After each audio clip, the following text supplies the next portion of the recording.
Hello friends, yesterday மேட்சை பொறுத்த வரைக்கும் பாருங்கள். இந்த ஃபேண்டசி டாபிக்ஸில் ரெண்டில் ஒரு பிளேயர் மேலே ரிஸ்க் எடுத்து பாருங்கள். நான் வீடியோ ஸ்டார்டிங்லேயே சொல்லியிருந்தேன். பட் ஜடேஜாவும் வந்து ஃப்ளாப் ஆகிடுது. இது வந்து யாரும் எதிர்பார்க்கல. நான் வந்து ஜடேஜா வேணுன்றதுக்காக தான் பத்ரினாவை ட்ரா பண்ணேன். பட் பத்ரினா தான் வந்து மோஸ்ட்லி நம்ம டீம் எல்லாம் பின்னாடி வரதுக்கு காரணமாயிட்டார். சரி, என்னோட அனுபவத்தில் வந்து நான் சொல்லணும்னா, ஒரு டீம் வந்து ஒரு பெரிய ஸ்கோர் அடிக்கிறாங்க அப்படின்னா அந்த டீமில் இருக்கக்கூடிய அந்த டெத் பவுலர்ஸை வந்து பிக் பண்ணிக்கோங்க மஸ்ட்டாக. அது ஃப்ளாப் ஆனால் கூட சரிங்க. சரி வாங்க, நம்ம டீம்ஸ் எப்படி இருக்குன்னு ஒரு நிமிஷம் செக் பண்ணி பார்க்கலாம். நம்ம டீம் பொறுத்த வரைக்கும் எப்பயுமே நான் ஒரு 20 டீம் போட்டால் கூட அந்த 20 டீமுமே மோஸ்ட்லி உள்ளே போகிற மாதிரி தான் வந்து நான் டீமே செட் பண்ணுவேன். அது ரொம்ப ரொம்ப சிம்பிள் தான். 11 பேருமே வந்து பிக் பண்ணிக்கோங்க. 11 பேரும் பிக் பண்ணிட்டு கேப்டன் வைஸ் கேப்டன் லாக் பண்ணிடுங்க. ஓகேங்களா? ஒரே ஒரு பிளேயரை மட்டும் சேஞ்ச் பண்ணிவிட்டு அடுத்த டீம் வந்து மேக் பண்ணுங்கள். அவ்வளோதான், வேறு ஒன்றும் இல்லை. என்னோடய டீம்லாம் மோஸ்ட்லி எல்லாமே 2 லட்சம் ரேங்கில் வந்து நின்று போச்சு. இது எல்லாமே வந்து 10,000 5,000 இந்த மாதிரி ரேங்கில் தான் இருந்துச்சு. பத்ரினா விக்கெட் எடுத்ததுக்கு அப்புறம் தான் எல்லா டைமே பின்னாடி வந்துருச்சு. நம்ம வந்து கேப்டன் வைஸ் கேப்டன் பொறுத்த வரைக்கும் எஸ்டே மேட்ச்சில் நல்லா கிளிக் ஆனாங்க. பட்டு வைசி தான் வந்து சொத்தபிள் ஆகிடுச்சு. எப்பயுமே என்னோட ஒரு ஒப்பீனியன் சொல்லணும்னா, நீங்கள் நம்ம பேட்டர்னே வந்து யூஸ் பண்ணுங்கள். அப்போ தான் வந்து மெகாஜிஎல் வின் பண்ண முடியும். ஃபஸ்ட்டில் தூபே ட்ரை பண்ணியிருந்தேன், தூபே விளையாட்டார். ருத்ராஜும் ட்ரை பண்ணியிருந்தேன், ருத்ராஜும் விளையாட்டார். 3வது டீமில் வந்து ஸ்டாயினிஸ் ட்ரை பண்ணியிருந்தேன், அவரும் விளையாட்டார். மறுபடியும் 4வது டீம் மறுபடியும் தூபேவுக்கும் ட்ரை பண்ணேன். ஏன்னா சென்னையோட டாப் ஆர்டர்லாம் விளையாடலைன்னா அந்த இடத்துல தூபே ஆடுற மாதிரி ஒரு டீம் போட்டேன். வைசி தான் இது சொதப்பு பண்ணிட்டாங்க. பட் டெஸ்பாண்டே வந்து எட்வர்ட் ரெக்கார்ட் நல்லா இருந்துச்சு. அந்த ஒரு ரீசனுக்காக தான் ட்ரை பண்ணேன். லோ பிக்கில் அவர் விளையாடவே இல்லை. ஸோ இந்த ஒரு இடத்துல மட்டும் பத்ரினா ட்ரை பண்ணி தான் நல்லா வந்திருக்கும். ஜடேஜா வந்து இந்த ஃபேண்டசி டாபிக்ஸ் மூலம் ஃபெயிலியர் ஆகிட்டார். சரி வாங்க, இன்றைக்கி மேட்ச்க்கான ப்ரிடிக்ஷனை பார்க்கலாம். ஐபிஎல்லில் 40வது மேட்ச்சு, ஆல்மோஸ்ட் பாதி மேட்ச் கடந்துட்டோம். டெல்லி கேபிட்டல்ஸுக்கும் குஜராத் டைட்டன்ஸுக்கும் இடையே நடைபெறும் இந்த போட்டி இரவு 7:30க்கு அருண் ஜேட்லி ஸ்டேடியமில் நடைபெறுதுங்க. இது இந்த கிரவுண்டை பொறுத்த வரைக்கும் டெல்லியோட ஹோம் கிரவுண்டு. பிச்சு பேட்டிங் பிச்சு ஆவரேஜ் ஸ்கோர் வந்து 189 பதிவாயிருக்கு. 2 டீம் பற்றி சொல்லணும்னா 2 டீமுமே மோஸ்ட்லி ஒரு ஈக்குவலான டீம் தான். ஹெட் பேட்டலில் 2 டீமுமே மோஸ்ட்லி ஈக்குவலாக தான் ஆடிருக்காங்க. அதிகபட்சமாக என்ன நடந்திருக்குன்னு பார்த்தீங்கன்னா, ஆல்மோஸ்ட் எல்லா ஒரு பெரிய டீம் மோதுனா என்ன எஃபெக்ட் இருக்குமோ அதே போல் தான் விக்கெட்ஸ் தான் வந்து மோஸ்ட்லி விழுந்திருக்கு. ஸோ ஒரு சில பவுலர்ஸ்லாம் வந்து 3 விக்கெட்டு 4 விக்கெட் கூட எடுக்கிறாங்க. ஸோ அதனால் ஒரு பவுலர்ஸை பேஸ் பண்ணி டீம் போகிறது பெட்டர் ஆப்ஷன் ஆகும். பேட்டிங்கில் கன்சிடர் பண்ணுறப்ப யாராச்சும் ஒரு பிளேயர் நின்று ஒரு அதிக ரன் அடிக்கிறாங்க. பவுண்டரி டைமென்ஷனை பொறுத்த வரைக்கும் எல்லாமே மோஸ்ட்லி ஒரு 72 73 அந்த மாதிரி தான் இருக்கும் பவுண்டரி டைமென்ஷன். அதனால் கொஞ்சம் இழுத்து அடித்தாவே 4-6 போகிறதுக்கான வாய்ப்புகள் இருக்கும். மேபி மிஸ் அவுட் அடித்தா கேட்ச் பிடிக்கிறதுக்கான வாய்ப்புகளும் அதிகமாக இருக்கும். ஸோ அதை பொறுத்து டீமை வந்து கிரியேட் பண்ணுங்கள். இன்றைக்கி மேட்சை பொறுத்த வரைக்கும் ஃபேண்டசி டாபிக்ஸில் இந்த 6 பேர் தான் இருக்காங்க. மோஸ்ட்லி யூனிவர்சல் கேப்டனாக வந்து எல்லாருமே சுப்மன் கில்லை தான் வந்து ட்ரை பண்ணியிருக்காங்க. இந்த மேட்ச்சில்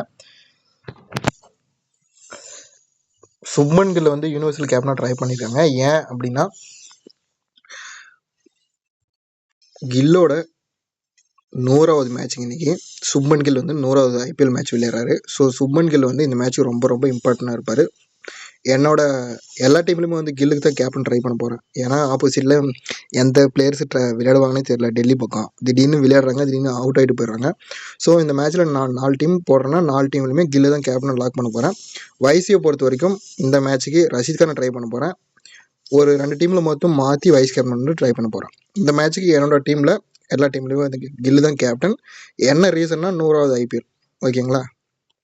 எந்த பிளேயர் மேலே ரிஸ்க் எடுக்கிறேன் அப்படின்னா, நாம் எப்போயுமே போகிற பேட்டர்ன் தான் 4 பேட்டர்னையும் யூஸ் பண்ணிக்கிறேன். குல்தீப் யாதவ் வந்து இந்த மேட்ச் வந்து ட்ரா பண்ணுறேன். என்ன ரீசன் அப்படின்னு கேட்டிங்கன்னா, லாஸ்ட்டாக விளையாடின மேட்ச்சில் வந்து குல்தீப் யாதவ் 4 விக்கெட்டு 120வது T20 நான் மென்ஷன் பண்ணியிருந்தேன். But 4 wicket எடுத்திருந்தாரு.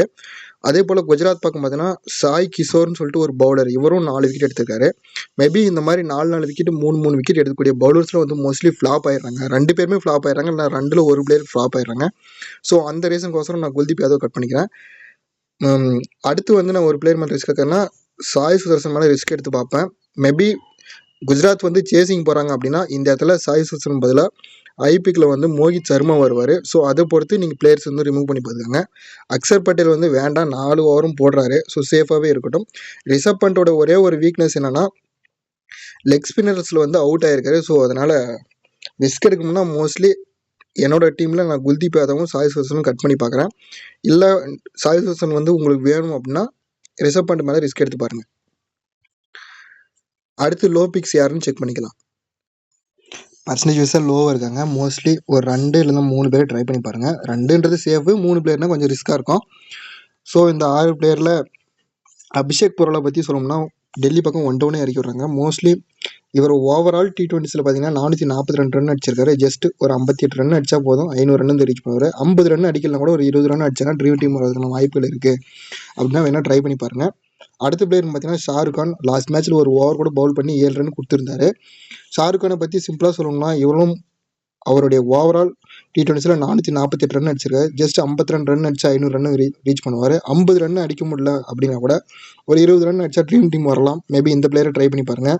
அடுத்து நூர் அகமது. இவரை பற்றி சிம்பிளாக சொல்லணும்னா இவர் வந்து ரன் அதிகமாக போக விட மாட்டாருங்க. எக்கனாமிக்கலாக பவுல் பண்ணுவார். வேணும்னா இந்த பவுலர் வந்து ரிஸ்க்காக ட்ரை பண்ணி பாருங்கள். வாரியர், லலித் யாதவ், மோஸ்ட்லி இந்த மாதிரி பிளேயர்லாம் வாய்ப்புகள் கிடைச்சாலே அதை சரியாக பயன்படுத்திக்கிறதில்ல. ஸோ இந்த மேட்சை பொறுத்த வரைக்கும் நோட்டிஜே வந்து வெறும் 13% தான் இருக்காரு. அது ஆச்சரியமாக இருக்குது இவரை பார்க்குறதுக்கு. நல்ல பவுல் பண்ணுவாருங்க இவரை. ஸோ ட்ரை பண்ணுறதுனால 4 பேரில் ஒரு 2 பேரை ட்ரை பண்ணி பாருங்கள். நெக்ஸ்ட்டு வென்யூ லீடர்னு பார்க்குறப்ப டேவிட் வார்னர் தான். 36 மேட்ச்சில் 1048 ரன் அடிச்சிருக்காரு. ஆவரேஜ் வந்து வென்யூவில் மட்டுமே 30 வச்சிருக்காரு. வேணும்னா ட்ரை பண்ணி பாருங்கள். லாஸ்ட் மேட்சை பொறுத்த வரைக்கும் டெல்லி கேபிட்டல்ஸில் பிருத்திவிஷா, வார்னர் 2 பேருமே அவுட் ஆகிட்டாங்க. இந்த மேட்சும் அதே மாதிரி 2 பேருமே அவுட் ஆவாங்கன்னு கேட்டிங்கன்னா அது ஒரு கொஷின் மார்க் தான். வேணா யாராச்சும் ஒரு பிளேயர் இல்லை 2 பிளேயருமே கூட ட்ரை பண்ணி பாருங்கள். அடுத்ததான் நம்ம பார்க்கக்கூடிய பிளேயர்ஸ் யாருன்னா பிருத்திவிஷாவை பொறுத்த வரைக்கும் 420 ரன் அடிச்சிருக்காரு ஓவராலாக. ஸோ 19 மேட்ச்சுக்கு இந்த வென்யூவில் மட்டுமே ஆவரேஜ் வந்து ஒரு 22 வச்சிருக்காருங்க. அடுத்தது ரிஷப் பண்ட்டோட ஃபேவரட் கிரவுண்டு தான் இந்த அருண்ஜேட்லி ஸ்டேடியம். 25 மேட்ச்சில் 813 ரன் அடிச்சிருக்காருங்க இந்த ஒரு கிரவுண்டில் மட்டுமே. 32 வந்து ஆவரேஜ் வச்சிருக்காரு. ஸோ மோஸ்ட்லி டெல்லி பக்கம் ட்ரை பண்ணுறதுனா இந்த பிருத்திவிஷா, வார்னர், ரிஷப் பண்ட் இதில் 3ல் 2 வச்சுக்காங்க. இல்லை 3மே வேணும்னா கூட நீங்கள் வச்சு ட்ரை பண்ணி பாருங்கள். அடுத்த பிளேயர்னு பார்க்குறப்ப இந்த கிரவுண்டில் மோஹித் சர்மாவும் நல்ல ஆவரேஜ் தான் வச்சிருக்காரு. 5 மேட்ச் வந்து 7 விக்கெட்டு. மேட்ச்சில் 1.5 ரேஷியோவில் எடுக்கிறார் விக்கெட்டு. எக்கனாமிக்கலாகவும் பவுல் பண்ணுறாரு. ஒரு சில டைமில் இவருடைய ஓவரை வந்து பிரித்து மேய்ஞ்சிருவாங்க. அதையும் நான் சொல்லிக்கிறேன். அடுத்த பிளேயர்னு பார்த்தீங்கன்னா இஷாந்த் சர்மா டெல்லி பக்கம். மேபி பிளேயிங் லெவலில் சேஞ்சஸ் இருந்தால் அதை வந்து நோட் பண்ணிக்கோங்க. லாஸ்ட் மேட்ச் கூட ஏதோ இன்ஜுரி மாதிரி வெளியே வச்சுருந்தாங்க. அவருக்கும் நல்ல ஆவரேஜ் தான் இருக்குது. 11 மேட்ச்சில் 15 விக்கெட் எடுத்திருக்காரு இஷாந்த் சர்மா. அடுத்த பிளேயர் ஹெட் பொறுத்த வரைக்கும் ஹெட் நல்ல ரெக்கார்டு வச்சுருக்காருன்னா ரஷீத் கான் வந்து நல்ல ஆவரேஜ் வச்சுருக்காங்க. ஹெட் மோஸ்ட்லி 2 விக்கெட், 3 விக்கெட், 1 விக்கெட்னு சொல்லிட்டு கம்பல்சரி வந்து ரஷீத் கான் வந்து எடுத்துடுறாரு. அதே போல் டெல்லி பக்கம் ஹெட்னு பார்க்குறப்ப கலீல் அகமது இவர் வந்து நல்ல 1 or 2 விக்கெட்ஸ் கம்பல்சரி எடுத்து ட்ரீம் டீம் வந்துடுறாரு ஜிடி பக்கம் விளையாடக்கூடிய போது.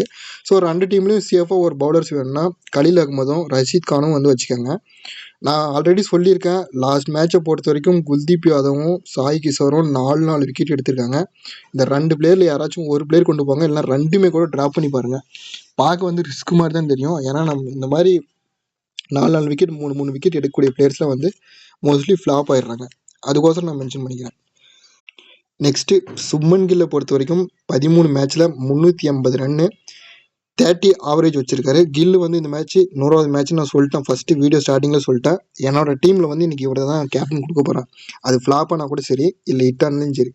அடுத்தது வந்து சாய் சுதர்சன் 2 மேட்ச்சில் 74 அடிச்சிருக்காரு. ஆவரேஜ் வந்து 37 வச்சிருக்காரு. வேணும்னா இவர் வந்து பிக் பண்ணிக்கோங்க. நான் ஆல்ரெடி சொல்லியிருக்கேன். லாஸ்ட் மேட்சை பொறுத்த வரைக்கும் பிருத்திவிஷா, வார்னர் ஃப்ளாப்பு. இந்த பக்கம் விருத்திமான் சாகா ஃப்ளாப்பு. கண்டிப்பாக இது 3ல் 1 or 2 பிளேயர்ஸ் ட்ரீம் டீம் வந்துடுவாங்க. கரெக்டாக அந்த பிளேயரை பார்த்து பிக் பண்ணிங்கனாவே உங்கள் டீம் மோஸ்ட்லி உள்ளே போகிறதுக்கான வாய்ப்புகள் அதிகமாக இருக்கும். அடுத்து நம்ம பேட்டர்னு பார்க்குறப்ப ரஷீத் கான் வந்துங்க ரிஷப் பண்ட்டை வந்து 2 டைம் அவுட் ஆகிருக்காரு. நான் ஏற்கனவே சொல்லியிருக்கேன். ரிஷப் பண்ட்டை பொறுத்த வரைக்கும் லெக் ஸ்பின்னில் வந்து வீக்காக இருக்காரு. வேணும்னா ரிஸ்க் எடுக்கிறவங்க ட்ராப் பண்ணி பாருங்கள். அடுத்த பிளேயர்னு பார்க்குறப்ப நோர்டிஜே அண்ட் கலீல் அகமது இவங்க 2 பேருமே சுப்மன் கில்லை வந்து 2 டைம் அவுட் ஆகிருக்காங்க. மேபி நீங்கள் வந்து சுப்மன் கில் வந்து ஃப்ளாப் ஆகும்னு தோணுச்சுன்னா அந்த இடத்துல வந்து இந்த டெல்லி பவுலர்ஸ்க்கு வந்து இம்பார்ட்டன்ட் கொடுத்துக்காங்க.